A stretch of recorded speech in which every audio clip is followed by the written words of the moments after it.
there was one thing that, and I know you don't want to talk about this, so I'll say it, and then we'll go past it. But the one thing that I didn't like about the FA Cup, so in this there was VAR, but in other games there weren't. I like that. That's one thing that I don't understand. Either VAR is in the whole competition, or VAR isn't. That's the one beef I had about that. Yes, it does. I agree. It does not make sense. I do not know why they did not have it in all the other games. Yeah, I just found it strange. They're testing. Yeah, well, you're the Prem boys. You're supposed to be backing the testing so that it's absolutely flawless next season when they implement it. Oh well, okay. And we sit here weekly and discuss it. Yeah, that's right. Because that's what we're gonna do. Yeah, I know. Which takes us to Wales. Yeah. So where Manchester City almost didn't do it. The quadruple dream is alive. Still, Pep made the changes. They got it right. Dan, what was your beef with the game? Besides the fact that Aguero was offside and Sterling dove. Yes. Oh, what else? What else was your beef? I told you I gave credit to Pep for making those changes. I thought those changes literally changed the game, and kudos to him to make those changes. And look, Pep just has that incredible will to win. He wants to win every game. I think he probably wants to win if he's playing on the training ground. That's just how bad that guy wants to win. And I've always had respect for Pep as a manager, even as a player. But watching him now on a closer, on a more daily basis, I respect his drive to want to win anything and everything that he can. So regardless whether the calls were the calls, kudos to him to not give in and throw this, because he could have easily thrown the towel in, but that's not Pep. He made the changes and he got the result that they deserved once he made those changes. Because I didn't think Swansea were deserving of the lead they had, but when Pep made those changes, look, he turned the game around, and like I said, kudos to him. Do you think they would have won if he didn't make the changes? No. Really? No.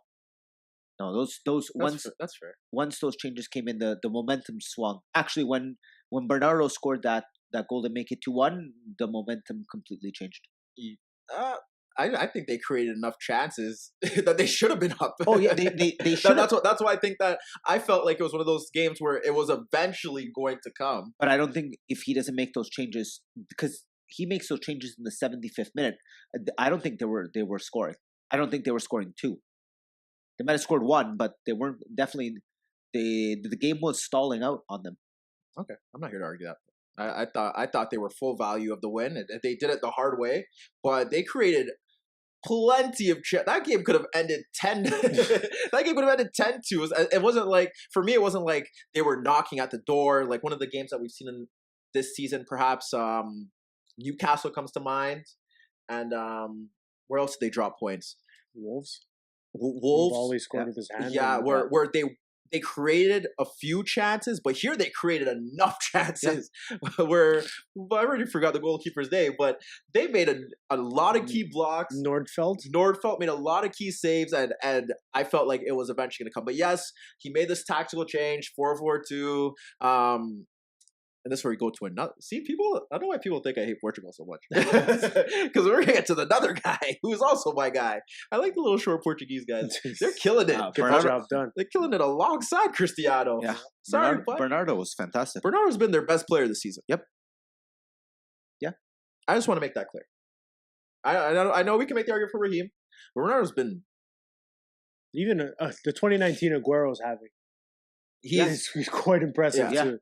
I think you can make an argument for all three at this point. Almost. Well, I'm gonna stand on the next line. Stand on the ledge. Bernardo's been the best player at Manchester City this season, and it's tough to argue that. Yeah, and debate me. No, I don't care. I don't think you can. I think you're full value for that one. And I think he should be in the top 3 for the PFA Player of the Year. I think that's how good he's been.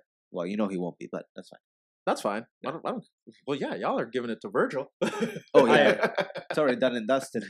I'm not to say that Virgil doesn't deserve it, but yeah, it's already been dusted to him. Yeah, and I see them give it to Mo last year, and I fought that to the ledge too. Even though you could make the case, but yeah, I know it's who you like.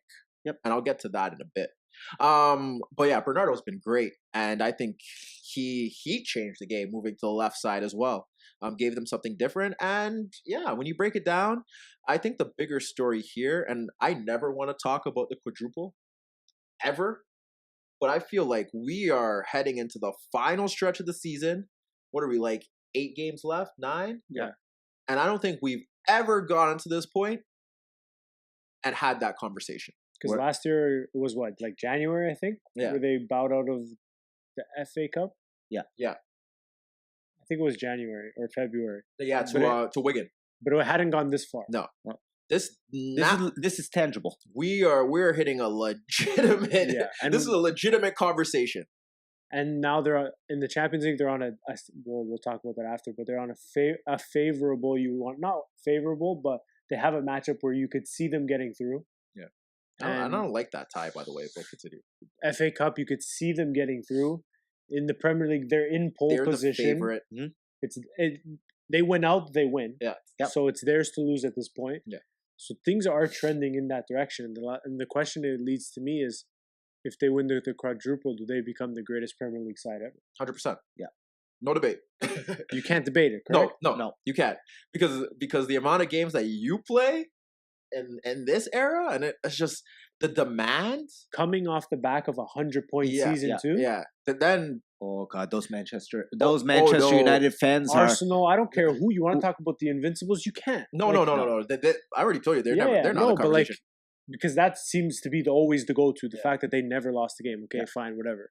But to go 100 points, smash that record, and then do the quad the next year. Mm-hmm. I'm putting them in the conversation. They do the Trebs. If they win the treble, regardless of which order it goes in. I was gonna say, is that the trouble with the Champions League or without the Champions League? I think if they go without the Champions League, I still think you could really have that conversation, depending on where they go. Obviously, if they get bounced by Spurs, then we can't have that conversation. Yeah. But semifinals past, they're in the conversation. I'm not gonna 100% give it to them, but they're in the conversation. It shouldn't be this way. And obviously, injuries could kill them, but that is. I think at this point, injuries would kill any team at this point. Yeah, I think that's what almost makes this even more impressive is that they don't have 2 of their starting 11. Yeah. One of which was arguably the best player last season, and the other which probably had one of the best opening months, 4, 5, 6 weeks of this month. Yeah. You see how instrumental he was and how many assists he was pulling game after game. It's getting to a point where and like you said. They went out in the Premier League, it's theirs. They went out in this competition, it's theirs. And barring the fact, I know last week we had a little favorites conversation, which Dan is still wrong. By the way, you were still wrong. But when you look at it as a whole, if you take out the Messi factor and the Ronaldo factor, they are the best team, healthy in the competition. Thank you. As a whole, but that doesn't matter. Oh, okay. Fine. Those 2 other guys still play. Yeah, that's the thing. That's fine. That's the problem. So that is the barometer for them. It's all in their hands. And at this point, it's like just to have the conversation is crazy enough. Because I'm not going to kill them if they don't do it, unless they lose to Brighton. Yeah. Well, even then, it's a cup. It's a cup, right? Yeah. Like I'm not going to kill them. Even if they do that and do the double and go to the final of the Champions League, I'd still be like, that's an impressive season. Just off the spin of what they did last season, because this is the first time since we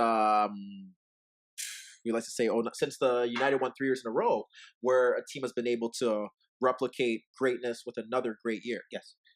And they had a World Cup year where they sent the most amount of players to the World Cup. Mm-hmm.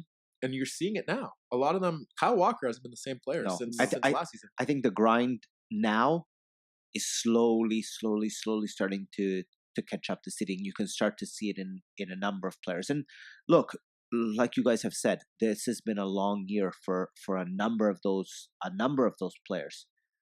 Be it the World Cup, be it even all those friendly games at the beginning of the season, preseason, whatever you want. It's a long grind for those players. Oh no, but it's catching up to everyone. Yeah, oh no, It's catching up to everyone no, because City's not. It's not just City who's had a grind. A lot of teams have had grinds. yeah. Because what?